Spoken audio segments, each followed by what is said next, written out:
নমস্কার, আমি কুশ। ভূত এফএম বাংলা ইউটিউব চ্যানেলে আপনাকে স্বাগত। আজকের গল্পের নাম রক্তাক্ত পুতুল। গল্পটি ভালো লাগলে লাইক ও কমেন্ট করে জানাবেন। চ্যানেলটি সাবস্ক্রাইব করতে ভুলবেন না। শুরু করছি। রক্তাক্ত পুতুল। শীতল বিকেল।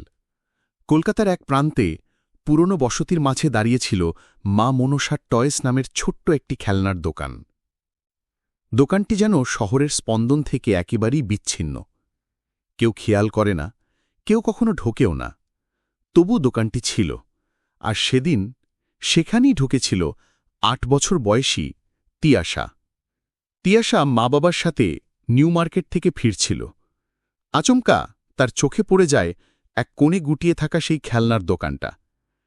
কাঁচের ভিতর ছিল নানা রকম খেলনা, কিন্তু তার চোখ আটকে যায় একটিই জিনিসে, এক পুরনো ধুলোয় ঢাকা পুতুল। পুতুলটির গায়ে লাল জামা, মাথায় দুটো চুলে বাঁধা ঝুঁটি, মুখে এক অদ্ভুত হাসি। তার চোখ দুটো ছিল বড় আর চকচকে, যেন কিছু বলতে চাইছে। মা, ওইটা চাই, ওই পুতুলটা! চিৎকার করে উঠেছিল তিয়াশা। মা একটু ইতস্তত করলেও দোকানদার, এক বৃদ্ধ বাঁকা চেহারার লোক, অদ্ভুত হেসে পুতুলটি এগিয়ে দেয়। এইটা কেউ নেয় না, অনেক দিন ধরে আছে। যদি পছন্দ হয় নিও, দামে কিছু না, বলেছিল দোকানদার। পুতুলটি হাতে পেয়েই তিয়াশা যেন খুশিতে নেচে ওঠে। তার নাম দেয় রিমি। রাত্রিই অদ্ভুত কিছু শুরু হয়। রিমি পুতুলটা হাতে পেয়েই তিয়াশার যেন দুনিয়া ভুলে যায়। বাড়ি ফিরে সারা দিন সে তার নতুন পুতুলকে নিয়ে খেলে যায়। খাবারের সময়ও সে রিমিকে পাশে বসায়। ঘুমের সময় চাদরের তলায় রিমিকে আঙলে রাখে। কিন্তু রাত বাড়তেই তিয়াশার মা সুচিত্রা টের পান অদ্ভুত কিছু। রাত ২টো নাগাদ আচমকা তার ঘুম ভেঙে যায়। কারণ কারোর ফিসফিস আওয়াজ। সুচিত্রা কান পেতে শুনতে পান তিয়াশার ঘর থেকে আসছে আওয়াজটা, খুব হালকা, যেন একটা ছোট্ট বাচ্চা বলছে, আমার পুতুলটা ফিরিয়ে দাও। সুচিত্রা ঘুম ঘুম চোখে দরজা খুলে তিয়াশার ঘরের দিকে এগিয়ে যান। কিন্তু ঘরের ভেতরে ঢুকে দেখেন তিয়াশা গভীর ঘুমে আচ্ছন্ন। পুতুলটি তার বালিশের পাশে পড়ে আছে। বাতাস নেই, জানলা বন্ধ। কিছুই অস্বাভাবিক নয়, অন্তত চোখে দেখলে। তবে তার চোখ থমকে যায় এক জিনিসে। পুতুলটার চোখ তার দিকে তাকিয়েছিল। না, সে জানে পুতুলের চোখ সাধারণত সামনে তাকায়, কিন্তু এই চোখে যেন প্রাণ আছে, এক অদ্ভুত হিংসা, এক গভীর রাগ। তিনি কাঁপতে কাঁপতে পুতুলটিকে উল্টে দেন, আবার তিয়াশার পাশেই রাখেন। পরদিন সকালে তিয়াশার কাকা বিপুল হঠাৎ নিখোঁজ হয়ে যান। বিপুল সকালে অফিসে বেরোবার কথা ছিল, কিন্তু অনেক বেলা হয়ে যাবার পরও তিনি ঘর থেকে বেরোননি। দরজা ভেতর থেকে বন্ধ ছিল না, ভিতরে কেউ ছিল না।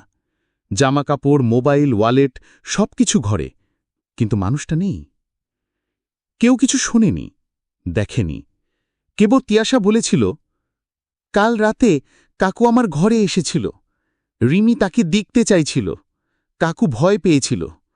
তারপর তো ও গেলই। সবাই হেসে উড়িয়ে দেয়, কেবল সুচিত্রার মুখ শুকিয়ে যায়। তার মনে পড়ে রাতের সেই আওয়াজ আর পুতুলটার চোখ। বিপুলের নিখোঁজ হয়ে যাবার পরদিন সকাল থেকেই বাড়িতে একটা অস্থিরতা। প্রতিবেশী এসছে, থানায় খবর দেওয়া হয়েছে, একজন কনস্টেবল এসে খোঁজ খবরও নিয়ে গেছেন। কিন্তু তিয়াশা যেন সম্পূর্ণ আলাদা জগতে।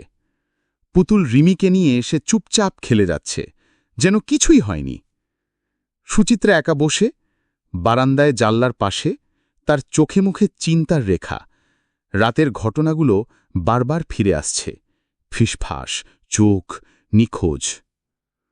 হঠাৎ তিয়াশা ছুটে আসে মায়ের কাছে। মা, মা, রিমির মুখে রক্ত লেগে গেছে, সে বলে। সুচিত্রা চমকে ওঠে। কি বললি? তিয়াশা পুতুলটা মায়ের দিকে বাড়িয়ে ধরে। রিমির মুখে সত্যি একটা লালচে দাগ, যেন কিছু চেটে খাওয়ার পর লেগে থাকা লাল তরল। সুচিত্রা ভেবে নেয় হয়তো টুকটাক রং বা তিয়াশার দুষ্টুমি, কিন্তু একটা অদ্ভুত গন্ধও পাচ্ছিলেন তিনি, ধাতুর গন্ধ, যেন রক্ত। তিনি তিয়াশার হাত থেকে পুতুলটা নিয়ে একবার ভালো করে তাকিয়ে দেখেন। হ্যাঁ, ওটা রক্ত, একেবারেই শুকিয়ে যায়নি, যেন খুব সাম্প্রতিক। তিনি কাপে হাতে পুতুলটা ধুয়ে দেন, কিন্তু ধুয়েও দাগ পুরো যায় না। সেই রাতে তিয়াশার মা এক অদ্ভুত স্বপ্ন দেখেন। এক ছোট্ট মেয়ে, তার চেহারাটা ঝাপসা, চোখে শুধু কালো গহ্বর, রক্তমাখা জামা পরে দাঁড়িয়ে আছে বারান্দায়। সে বলছে, ওরা আমার খেলনাটা ছিনিয়ে নিয়েছিল, আমি এক এক করে সবাইকে নেব। তারপর সে পিছনে ঘুরে রিমিকে কোলে তুলে নিয়ে হাসতে হাসতে অদৃশ্য হয়ে যায়। সুচিত্রা জেগে ওঠেন, বুক ধরফর করছে, শ্বাস বন্ধ হয়ে আসছে। রাত ৩টে, পাশের ঘর থেকে দরজার শব্দ আসে। সে উঠে গিয়ে দেখে তিয়াশার বাবা অরিন্দমের ঘর ফাঁকা। ফের একটা মানুষ নিখোঁজ। পরদিন সকালে সুচিত্রা স্থির করেন তিনি পুতুলটা দোকানে ফেরত দিয়ে আসবেন। গিয়ে দেখেন মা মনসা টয়েস দোকানটাই বন্ধ। পাশের চায়ের দোকানি কাকু বলেন, দিদি, ওই দোকান তো অনেক বছর আগেই বন্ধ হয়ে গেছে, ওখানে তো কেউ থাকে না। সুচিত্রা থমকে যান। তাহলে যে দোকান থেকে তিয়াশা পুতুলটা এনেছিল, যে দোকানদার পুতুলটা দিয়েছিল, সব কি ছিল মায়া, নাকি অভিশাপের চালাকি? সুচিত্রা এখন নিশ্চিত, রিমি নামের এই পুতুলটি কোনো সাধারণ খেলনা নয়। অরিন্দমের নিখোঁজ হয়ে যাবার পর সে এক প্রকার দুঃস্বপ্নের ভিতরে বাস করছে, একটার পর একটা মৃত্যু অথবা অন্তর্ধান। সে স্থির করেন রিমির পিছনের সত্য জানতে হবে। তার এক পরিচিত ছিলেন প্রণব দত্ত, স্থানীয় পুরাতাত্ত্বিক ও ইতিহাস গবেষক। সুচিত্রা পুতুলটা সঙ্গে নিয়ে প্রণববাবুর কাছে যান। পুতুলটা দেখে প্রণববাবুর মুখ থমকে যায়। এই পুতুলটা, এটা তুমি কোথায় পেয়েছ? জিজ্ঞেস করেন তিনি। সুচিত্রা সব খুলে বলেন। প্রণববাবু ধীরে বলেন, এই পুতুলটা একসময় ছিল নীলা মণ্ডল নামের এক বাচ্চা মেয়ের। ওর বাড়ি ছিল হুগলির পাড়াগায়। ৮ বছর বয়সে ওর বাড়িতে ডাকাতি হয়, মা বাবাকে খুন করা হয়। ওকে খুঁজে পাওয়া যায়নি। অনেক পরে গ্রামের পুকুর ঘাটে রক্তাক্ত জামাকাপড় আর এই পুতুল পাওয়া যায়। পুলিশ বলে নীলা মারা গেছে বা গুম হয়ে গেছে। লোকের বিশ্বাস, নীলা মারা যায়নি, বরং তার আত্মা এই পুতুলের মধ্যে ঢুকে পড়ে। যেই এই পুতুলকে ছুঁয়েছে বা নিজের করেছে, তাদের ওপরে নেমে এসেছে নীলার প্রতিশোধ। গ্রামের লোকেরা পুতুলটাকে পুড়িয়ে ফেলতে চেয়েছিল, কিন্তু সেটা গায়েব হয়ে যায়। সুচিত্রা স্তব্ধ হয়ে যান। তাহলে মানে রিমি, মানে এই পুতুলটা অভিশপ্ত? না, এটা শুধু অভিশপ্ত নয়, জীবন্ত আত্মার আবাস। এটা এক প্রতিশোধ পরায়ণ শিশুর খাঁচা। বাড়ি ফিরে সুচিত্রা দেখেন তিয়াশা পুতুল কোলে নিয়ে আয়নার সামনে দাঁড়িয়ে আছে।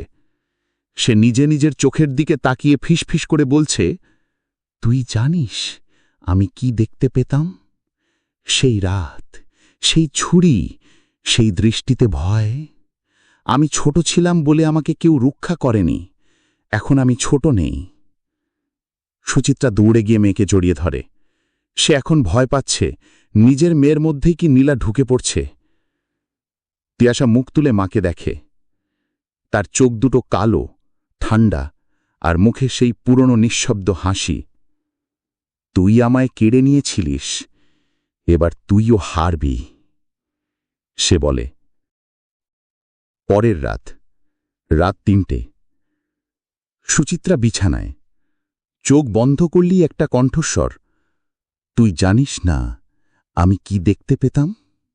সেই রাত, সেই ছুরি, সেই দৃষ্টিতে ভয়। আমি ছোট ছিলাম বলে আমাকে কেউ রক্ষা করেনি, এখন আমি ছোট নেই। আচমকা দরজার বাইরে ঠক ঠক শব্দ। সে ধীরে দরজা খোলে। তিয়াশা দাঁড়িয়ে, কিন্তু তার হাতে থাকা পুতুলটা চোখ টিপছে। সুচিত্রা মেয়েকে দেখে স্তম্ভিত।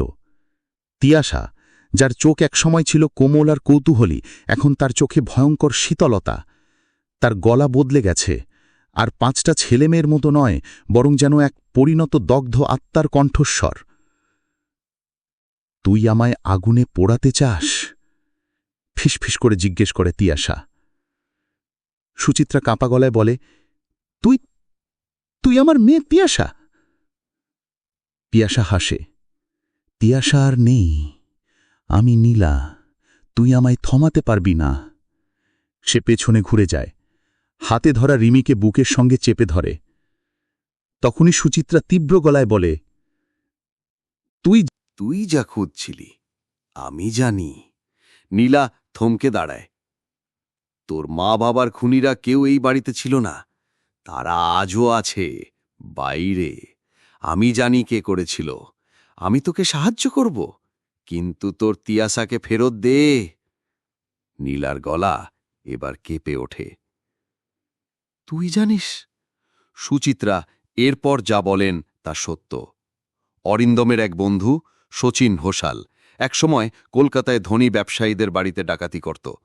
তার এক কেসের কথা সে অরিন্দমকে মদ খেতে খেতে বলেছিল। সেই ডাকাতিতেই হুগলির এক গরিব ঘরে ঢুকে এক দম্পতিকে খুন করে তারা। তারা ভেবেছিল ঘরে টাকা আছে, কিন্তু কিছু পায়নি। সেই ঘরেই ছিল নীলা। সুচিত্রা ঠিক করে শচীনের খোঁজ করে সে নীলাকে তার সামনে দাঁড় করাবে। তারপর তিয়াসাকে ফেরত চাইবে। পরদিন সুচিত্রা পৌঁছায় রানীহাটার পুরনো গ্যারেজে, যেখানে শচীন গা ঢাকা দিয়ে থাকে। সঙ্গে নেয় রিমিকে। নীলা তখনও তিয়াসার দেহে। সে শচীনকে জোর করে সামনে বসায়। তুই খুন করেছিলি? বল। শচীন ভয় পায়, বারবার বলে, হ্যাঁ আমি অমল আর রঘু, ভুল ছিল, আমি ভুল করেছিলাম। বাচ্চাটা ছিল, কিন্তু আমরা ভয় পেয়ে গেছিলাম, তাই তাকেও। হঠাৎই বাতি নিভে যায়। গ্যারেজে নেমে আসে অন্ধকার। তারপর শোনা যায় শচীনের আর্তচিৎকার। যখন আলো জ্বলে ওঠে, দেখা যায় শচীন মাটিতে পড়ে আছে, গলা ছেঁড়া, রক্তে ভেসে যাচ্ছে। আর রিমির মুখে সেই পরিচিত লাল রক্ত। সুচিত্রা চোখ বন্ধ করে পড়ে যায়, পুতুলটাকে ফেলে দেয় দূরে। হঠাৎ একটা কোমল কণ্ঠস্বর, মা। তিয়াশা দাঁড়িয়ে আছে, চোখে জল, দেহ কাঁপছে। আমি কোথায় ছিলাম মা? আমি এত অন্ধকারে ছিলাম। সুচিত্রা মেয়েকে জড়িয়ে ধরে, সব শেষ? না।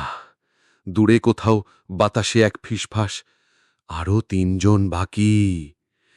তিয়াসা ফিরে এসেছে, অন্তত সুচিত্রা তাই বিশ্বাস করতে চায়। কিন্তু তার অন্তরের কোথাও একটা সন্দেহ জমে থাকে।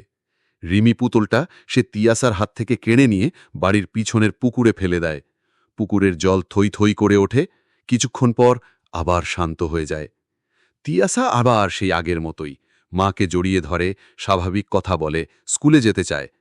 কিন্তু কিছু কিছু মুহূর্তে সে এমন কথা বলে ফেলে যা সাধারণ শিশুর মুখে মানায় না। একদিন বই পড়তে পড়তে হঠাৎ বলে ওঠে, তুই জানিস মা, মানুষের গলায় ছুরি চালালে একটা শোঁ শোঁ শব্দ হয়, তারপর গরম রক্ত ছিটকে আসে মুখে। সুচিত্রা কেঁপে ওঠে। কে বলেছে এসব? তিয়াসা চোখ মেলে তাকায়, তার চেহারায় লেগে থাকে সেই পুরনো নিঃশব্দ হাসি। 2 দিন পর পাড়ার এক ছেলের হাতে পড়ে যায় পুকুর পাড়ে সেই পুতুল, রিমি। ছেলেটি আনন্দে বাড়ি নিয়ে যায়। তার নাম ভৌমিক, বয়স 10। সেদিন রাতেই ভৌমিকের মা চিৎকার করে প্রতিবেশীদের ডাকেন। ছেলেটা বিছানায় নেই, ঘরের দরজা খোলা, পুতুলটা পড়ে আছে মেঝেতে। তাতে লেখা, 3য় জন শেষ, বাকি 2 জন। খবরটা পায় সুচিত্রাও। সে ছুটে যায় পুকুর ঘাটে। পুতুল নেই, অথচ জল ঘোলা, যেন কিছুক্ষণ আগেই ওখানে কিছু নেমেছিল। সুচিত্রা বুঝে যায় নীলা ফিরে এসেছে এবং এবার সে ছড়িয়ে পড়েছে। সুচিত্রা স্থির করেন, এই দুর্বৃত্ত আত্মাকে থামাতে হলে তাকে তার শিকড়ে ফিরিয়ে নিয়ে যেতে হবে। সে খুঁজে বার করে হুগলির সেই ভাঙা বাড়ি, নীলার পুরনো বাড়ি। এখন তা ধ্বংসস্তূপ, কেবল কিছু দেয়াল আর ছিন্নভগ্ন আসবাব রয়ে গেছে। তিয়াসাকে নিয়ে যায় সেখানে। রিমি পুতুলটা একজনে পুকুর থেকে তুলে নিয়ে এসেছিল, সঙ্গে নেয় সেটাও। সন্ধেবেলা বাড়ির ভিতরেই সে পুতুলটিকে রাখে আর আগুন ধরিয়ে দেয়। আগুনের মধ্যে কেমন যেন একটা মুখ ভেসে ওঠে, ছোট্ট মেয়ে, চোখে জল কিন্তু মুখে শান্তি। সে বলে, তুই কথা রাখলি মা, আমি এখন ঘুমাব। সেই মুহূর্তে আকাশে বিদ্যুৎ চমকে ওঠে, তারপর সব শান্ত। তিয়াসা ফিরেছে, সে এখন হাসে, খেলে আর রিমিকে নিয়ে আর একটু কথা বলে না। সুচিত্রা নিজেও যেন একটু স্বস্তি পায়। রিমিকে তারা আগুনে পুড়িয়েছে, পুরনো বাড়ির আত্মার শান্তি ঘটেছে, এখন সব কিছু ঠিক হয়ে গেছে। তবে ঘরের আয়নাটা মাঝে মাঝে কুয়াশাচ্ছন্ন হয়ে ওঠে, আর তাতে এক শিশুর মুখ ভেসে ওঠে। 1 বছর পর তিয়াসার জন্মদিন। অনেক অতিথি এসেছে, আনন্দ, হাসি, খুশিতে ভরা বাড়ি। তিয়াসা আজ 9 বছর পূর্ণ করল। সন্ধ্যায় একটি অচেনা মহিলা আসে, পরনে শাড়ি, মুখে স্নিগ্ধ হাসি। সে তিয়াসার হাতে একটি উপহার দিয়ে বলে, শুভ জন্মদিন মা, এইটা তোমার জন্য। সুচিত্রা মহিলা সম্পর্কে কিছুই জানেন না, তবে ভদ্রমহিলা অদ্ভুতভাবে দ্রুত বাড়ি থেকে বেরিয়ে যায়। তিয়াসা উপহার খুলে দেখে একটি পুতুল, লাল জামা, ঝুঁটি বাঁধা চুল, চকচকে চোখ, একদম হুবহু রিমি। সুচিত্রা কেঁপে কেঁপে পুতুলটি ছুঁড়া দেয়, কিন্তু তিয়াসা সেটা কুড়িয়ে নেয়। তার মুখে সেই পুরনো চেনা হাসি। সে বলে, মা, রিমি তো আমার বন্ধু, ও তো আর একা থাকতে পারে না। সেই রাতে বাড়ির বাইরে দাঁড়িয়েছিল এক শিশু ছায়া, চোখ দুটো জ্বলছিল অন্ধকারে। তার হাতে ছিল আর একটা পুতুল, পিছনে একটা ছায়ার শাড়ি, আরও অনেক পুতুল। সে বলল, এখানেই শেষ? না মা, গল্প তো এবার শুরু।